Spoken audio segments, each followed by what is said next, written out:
የታላቁ ኦስማን ቤይ ታሪክ ከአንድ ድንኳን እስከ 3 አህጉራት። ታሪክ ሁልጊዜ የሚጀምረው በታላላቅ ከተሞች ቤተ መንግስቶች ውስጥ አይደለም። አንዳንዴ ታሪክ የሚወለደው በጭስ በታፈነ ድንኳን፣ በበረሃ ነፋስ በሚናወጥ ጎጆና በጽኑ እምነት ውስጥ ነው። የዛሬ 700 ዓመት ገደማ የዓለም ካርታ በደምና በለቅሶ ተሞልቶ ነበር። ታላቁ እስላማዊው ግዛት የነበረው የአባሲዶች ኸሊፋነት በሞንጎላውያን ጭፍሮች እግር ስር ወድቋል።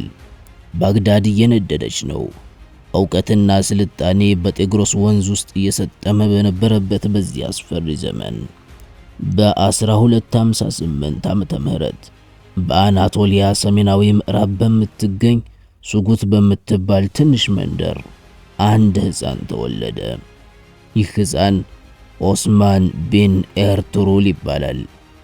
ዓለም አንድ ታላቅ ኃይል ሲጠፋባት አላህ ሌላ ግዙፍ ኃይል የሚተካበትን ዘር በዚያች ድንኳን ውስጥ ዘራ።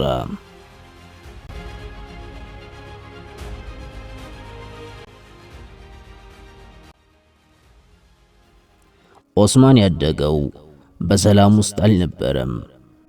እድገቱ ከፈረሶች ኮቴና ከሰይፎች ድምፅ ጋር የተዋሃደ ነበር። አባቱ ኤርቱሩል ጋዚ የካይጎሳ መሪ ሲሆን ልጁን ያሳደገው በሁለት ታላላቅ ምሰሶዎች ላይ ነው፣ ጀግንነትና ጥበብ። ኦስማን ገና በልጅነቱ በድንኳኑ ውስጥ ከሽማግሌዎች ታሪክን ይሰማ ነበር። አባቱ ኤርቱሩል ከማዕከላዊ እስያ ተነስቶ እንዴት አናቶሊያ እንደደረሰ በሞንጎላውያንና በቤዛንታይን መካከል ሆኖ ጎሳውን እንዴት እንዳቆየው ሲሰማ ኦስማን በልጅነት ልቡ ውስጥ ትልቅ ዓላማ በቀለ። ገና በ10 ዓመቱ ፈረስ ግልቢያን እንደ አባቱ ተማረ። ሰይፍን ሲይዝ እጁ አይንቀጠቀጥም ነበር።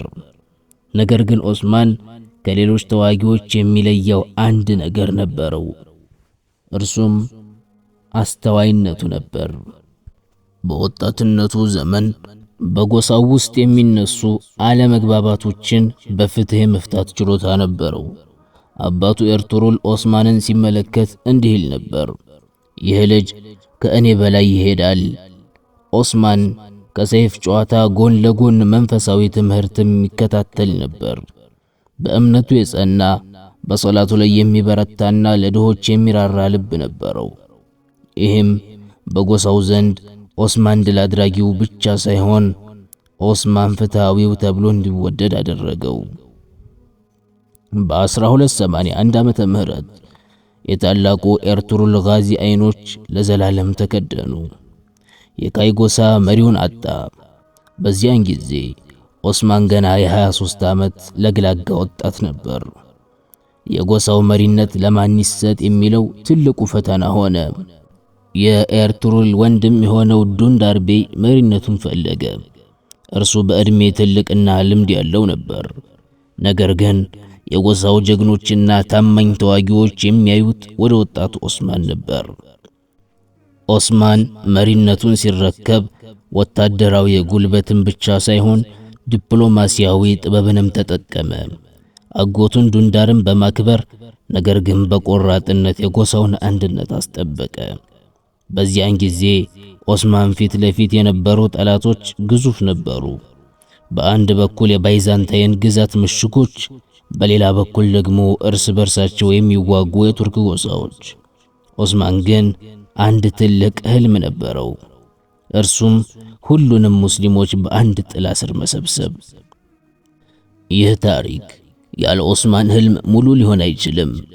ኦስማን በመንፈሳዊ አባቱ በሼህ ኤዳባሊ ቤት በእንግድነት አድሮ ሳለ አንድ ተአምራዊ ህልምን አየ።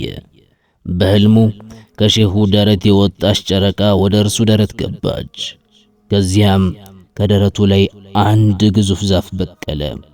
የዛፉ ቅርንጫፎች 3 አህጉራትን እስያን፣ አውሮፓንና አፍሪካን አዳረሱ። የታወቁት ታላላቅ ተራሮች ቱሩስ፣ ባልካንና ካውካከስ ከዛፉ ጥላ ስር ሆኑ። ከአራቱ የዛፍ ስሮች ጤግሮስ፣ ኤፍራጥስ፣ አባይና ዳኑቤ ወንዞች ፈሰሱ። ከእንቅልፉ ሲነቃ ለሼህ ዳባሊ ነገራቸው። ሼሁም በደስታ ፈገግ ብለው እንዲህ አሉት፣ ልጅ ዑስማን ሆይ አላህ የምስራቹን ሰጥቶሃል። አንተና ልጆችህ ታላቅ ግዛት ትመሰርታላችሁ። የሰው ልጆች በሙሉ በልጆችህ ፍትህ ስር መጠለያን ያገኛሉ። ይህ ህልም የዑስማን ሕይወት መመሪያ ሆነ። ከዚያ ቀን ጀምሮ የሚዋጋው ለራሱ ሳይሆን ለአላህ ቃልና ለዚያ ግዙፍ ዛፍ እውን መሆን ሆነ። ከሼኹ ልጅ ከባለ ሀቱን ጋርም ተጋባ። ይህም በመንፈሳዊው ዓለምና በጎሳው ኃይል መካከል ጠንካራ ድልድይም ፈጠረ። ዑስማን ግዛቱን ማስፋፋት የጀመረው በጠላት ላይ በመዝመት ብቻ አይደለም። እርሱ የፍትህ ሰው ነበር። በባይዛንታይን ግዛት ስር ያሉ ክርስቲያን ገበሬዎች በገዢዎቻቸው ግፍ ሲፈጸምባቸው ወደ ዑስማን ይመጡ ነበር። ዑስማን ለሙስሊሙ የሚሰጠውን ፍትህ ለክርስቲያኑ ይሰጥ ነበር። ይህም የኦቶማን ፍትህ ተብሎ ታወቀ። ብዙ የባይዛንታይን ከተሞችና መንደሮችም ያለምንም ጦርነት በዑስማን ስር ለመሆን መረጡ። ዑስማን መጀመሪያ ካራጃሂሳርን ድል አደረገ። ከዚያም ቤልጂክን፣ ኢኖጎልን እና የንሂሸርን ያዘ። በእያንዳንዱ አስደናቂ ድል ውስጥ ዑስማን አንድ ደንብ ነበረው። ንብረት አይዘረፍም፣ ቤተ ክርስቲያን አይፈርስም፣ ሴቶችና ሕፃናት አይነኩም። ይህ የላቀ ስብዕናው ጠላቶቹን ሳይቀር ወዳጅ አደረጋቸው። የዑስማን የቅርብ ጓደኛ የነበረው ሚካኤል ኮሰስ የተባለው የባይዛንታይን መሪ በዑስማን ፍትህ ተማርኮ እስልምናን ተቀብሎ ከጎኑ ቆመ። በ1299 የሰልጁክ መንግስት ሙሉ በሙሉ ሲፈርስ ዑስማን የራሱን ነፃ መንግስት አወጀ። በስሙ ኹጥባ እንዲነበብ አደረገ። የኦቶማን ኢምፓየር በይፋ ተወለደ። የባይዛንታይን ንጉሠ ነገሥት ይህን ትንሽ ጎሳ እንደ ትልቅ ስጋት ማየት ጀመረ። ግዙፍ ሰራዊት አሰባስቦ ዑስማንን ለማጥፋት ላከ። በ1302 ዓመተ ምህረት በባፊየስ ሜዳ ላይ ታሪካዊ ጦርነት ተካሄደ። ዑስማን በቁጥር ጥቂት የሆኑ ነገር ግን በእምነት የጸኑ ፈረሰኞቹን ይዞ ግዙፉን የባይዛንታይን ሰራዊት ድል አደረገ። ይህ ድል ዑስማን ተራ የጎሳ መሪ ሳይሆን የዓለም ኃያል መንግስት መስራች መሆኑን ለዓለም አሳወቀ። ስሙ ከአናቶሊያ አልፎ እስከ አውሮፓና እስከ ግብጽ ድረስ ተሰማ። ዑስማን በሕይወቱ መጨረሻ ላይ አንድ ትልቅ ዓላማ ቀርቶት ነበር። እርሱም ቡርሳን መያዝ። ቡርሳ የባይዛንታይን ትልቅ ምሽግ ነበረች። ዑስማን ለ10 ዓመታት ከተማዋን ከበባት። ነገር ግን በዕድሜ መግፋትና በህመም ምክንያት በሜዳ ላይ መዋጋት አልቻለም። የቡርሳን ድል ለልጁ ለኦርሃን ጋዚ አደራ ሰጠ። ዑስማን በሞት አፋፍ ላይ ሆኖ ልጁን ኦርሃንን ጠርቶ ታሪካዊ ኑዛዜውን ሰጠው። ልጄ ሆይ ለአላህ ትእዛዝ ተገዛ፣ ሕዝብህን በፍትህ ምራ፣ ምሁራንን አክብር፣ ሰራዊትህን በደግነት ያዝ። ዓላማችን መሬት መያዝ ሳይሆን የአላህን ቃል ከፍ ማድረግ ነው። ልጁ ኦርሃን ቡርሳን ድል እንዳደረገ ሲሰማ ዑስማን በሰላም አይኖቹን ጨፈነ። ዑስማን ሲሞት ትቶት የሄደው ወርቅና ብር አልነበረም። እርሱ ጥሎ የሄደው አንድ ሰይፍ፣ አንድ ጋሻ፣ ጥቂት ፈረሶችና የአንድ ታላቅ ኢምፓየር ራእይን ነበር። ዑስማን ጋዚ የሞተው በ1324 አካባቢ ቢሆንም እርሱ የተከለው ታላቁ ዛፍ ግን ለ600 ዓመታት አድጎ ቆይቷል። ያ ዛፍ እስልምናን ከምስራቅ እስከ ምዕራብ አስከብሯል። ዛሬም ድረስ በቱርክ መሪዎች ዘንድ የዑስማን ሰይፍ የመሪነትና የኃላፊነት ምልክት ነው። ከዑስማን ሕይወት የምንማረው ታላቅ ቁም ነገር ቢኖር በእምነት በፍትህና በራእይ የተነሳ አንድ ሰው የዓለምን ታሪክ መቀየር እንደሚችል ነው። ዑስማን የጀመረው በአንድ ድንኳን ነው፣ ነገር ግን የጨረሰው ለሚሊዮኖች መጠለያ በሆነ ታላቅ ጥላ ነው። ከዑስማን ቤት የምንወስዳቸው 5 ዋና ዋና የሕይወት ትምህርቶች። የመጀመሪያው ታላቅ ራእይን መያዝ። ዑስማን በትንሽ ጎሳ ውስጥ ሆኖ ዓለምን የሚያዳርስ ኢምፓየር ማለሙ ዛሬ ላለንበት ሁኔታ ትልቅ ትምህርት ነው።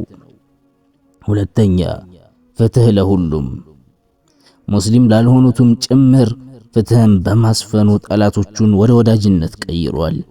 ሶስተኛው ዕውቀትንና መንፈሳዊነትን ማክበር፣ ያለ ሸሂድ አባሊ ምክር ምንም አለማድረጉ ስልጣን ያለ ዕውቀትና ያለ እምነት ባዶ መሆኑን ያሳያል። አራተኛ ትዕግስት፣ ቡርሳን ለመያዝ ለ10 ዓመታት በትዕግስት መጠባበቁ ታላላቅ ነገሮች ጊዜ እንደሚፈልጉ ያስተምረናል። አምስተኛው ታማኝነትና ትህትና፣ መሪ ሆኖም ራሱን እንደ አላህ ባሪያና እንደ ህዝብ አገልጋይ ማየቱ የጥሩ መሪ መለያ ነው። ይህ ትረካችን እዚሁ ጋር ያበቃል። ወደ ቻናሌ ቤተሰቦች ከታሪኩ የትኛው ክፍል ነካችሁ? ኮሜንት ላይ አጋሩን።